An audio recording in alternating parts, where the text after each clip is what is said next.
Surat setelah surat Ad-Duha itu adalah surat Al-Insyirah.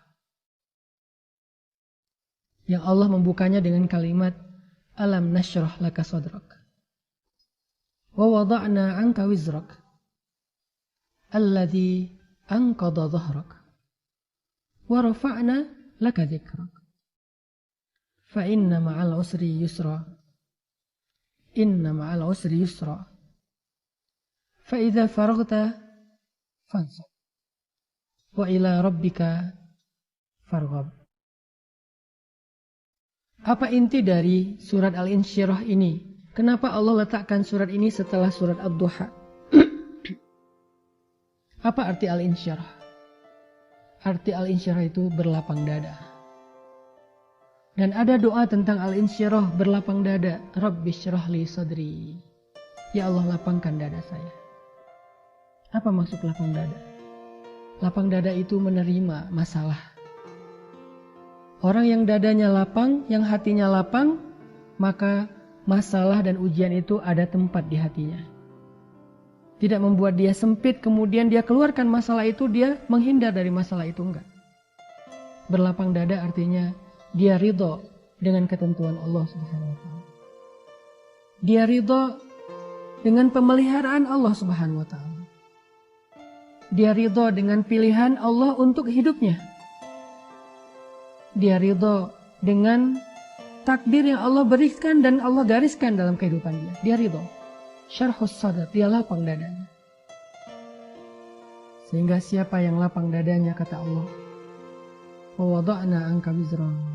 Allah akan turunkan beban dari punggungnya.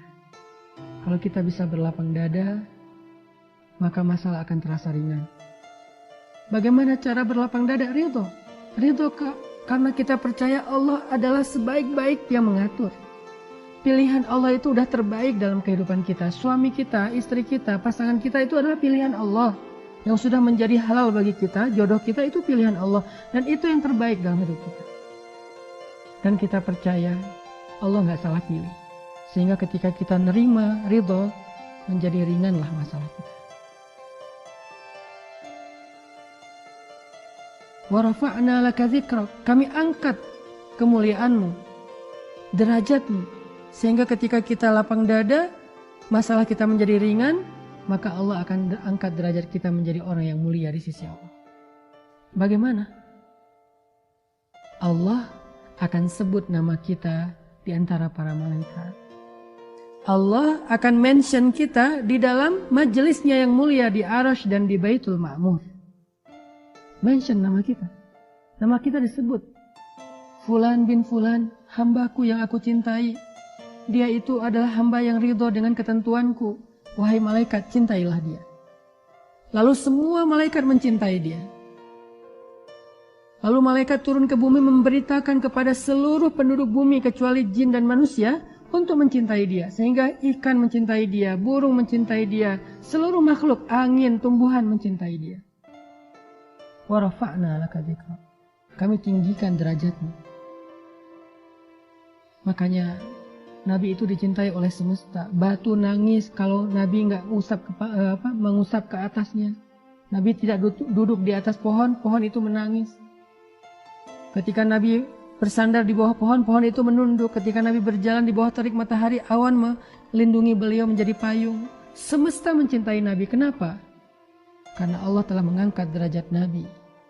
Lalu Allah menyebut nama Nabi di arasy-Nya di antara para malaikat. Lalu para malaikat menyampaikan berita besar ini kepada penduduk bumi. Sehingga seluruh semesta mencintai beliau.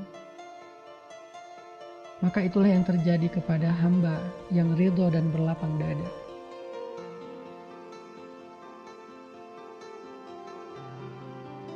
Lalu setelah Allah menyampaikan kabar-kabar baik ini, Allah katakan, wahai hambaku, fa inna ma'al usri yusra. Bersama kesulitan itu ada kemudahan. Bersama kesulitan ada kemudahan. Seperti yang saya sampaikan tadi, bisa jadi kemudahan hidup kita ada selama ini karena kita masih sabar menghadapi ujian-ujian dan kesulitan. Bisa jadi karir kita baik karena kita bersabar di rumah dengan pasangan kita yang mungkin sering menjadi ujian kesabaran kita. Sering menyakiti kita. Sering membebani kita. Itulah yang membuat rezeki kita lancar. Itulah yang membuat karir kita baik. Itulah yang membuat usaha kita berkembang. Bersama kesulitan ada kemudahan, maka berlapang dadalah. Bersama kesulitan ada kemudahan, maka terimalah ketentuan Allah. Bersama kesulitan ada kemudahan, maka ridholah dengan takdir Allah. Fa idza faraghta fansab wa ila rabbika farghab. Berharaplah yang baik-baik kepada Allah. Berharaplah yang indah-indah kepada Allah. Tetapi jangan berputus asa terhadap ujian dari Allah.